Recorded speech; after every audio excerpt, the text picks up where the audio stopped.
On the cusp of history, Alexandra Eala rises to 51st in the world ahead of Hong Kong Open with top 50 in her sights. A breakthrough year for Alexandra Eala just keeps getting better and better, with her now on the brink debuting in the WTA top 50 after reaching to a best 51st in the world. That is despite her recent form not replicating the soaring heights she has previously experienced this year.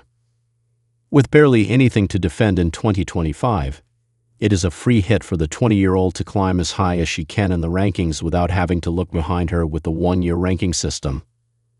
What you earn will be taken off that time next year, with players always under pressure and sustaining enough ranking points so they do not avoid a possible inevitable plummet if their form takes a turn for the worse. That is something the young Filipino does not have on her mind at the moment, as she looks to continue her steady climb, passing other WTA stars as she closes in on the coveted top 50. She is currently set to compete in the Hong Kong Open, with a clash against last year's finalist Heidi Bolter, who is looking to get back on track with a similar result to 2024. Eala continues to ascend. Eala started the year as the world number 140, had never reached the main draw of a Grand Slam, and had only won just a single match in any Masters 1000 event. Since then, she has endured an eye-catching rise which has seen her compete, and even beat the best in the world, claiming her maiden WTA titles while making history for her country. After becoming the first tennis player from her country to break the top 100, she has now got a keen eye for the top 50. As things stand, she sits in 51st on the same quantity of rankings points as Anastasia Potapova, with 1,131 points accumulated. However, the Russian is not competing in either Hong Kong or the other WTA events materializing in Chennai and Jiangxi. A win against Bolter would earn her 30 points, pushing her up officially into the world top 50, ticking off another huge achievement in her very tender career. However, she will not want to stop there. A last 16 tie against fellow young star Victoria Mboko could very well be on the cards.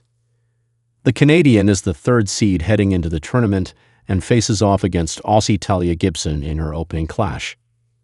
Whoever Eala faces, another 54 points will be up for grabs along with a place in the quarterfinals. This would put her deeper into the world top 50, placing her 48th barring other players' movement. A semi-final appearance could push her up another couple of places to 46th in the world, with a final bumping her up to world number 43. If she can go on to win her second WTA title, she will clamber into the top 40 for the first time, with the 250 points pushing her as high as world number 37. This does not factor other players' involvement, with numerous stars still competing in Asia with these 250 events, the last chance many players will get of adding ranking points to their tallies. While the title is still a long way off, Eala has proven that she is good enough to go the whole way. At the Eastbourne Open, things could have gone very differently in a dramatic final encounter with fellow youngster Maya Joint. Eala squandered 4 match points before the Aussie claimed her second to cruelly snatch the title away from an emotional Eala. She managed to get over the line in a WTA 125 event in Guadalajara, overcoming Pano Edvardi in 3 sets. Adding to that, her mesmerizing semifinal in the Miami Open as a wild card caught loads of tennis fans' attention. Most notably how he dismissed Grand Slam champions such as Jelena Ostapenko, Madison Keys, and most notably Iga Swiatek, all without dropping a set. Despite her losing out to eventual runner-up Jessica Pegula, this result proves that she has the capability of beating anyone on her day and that there will be a lot more of her to come in the future.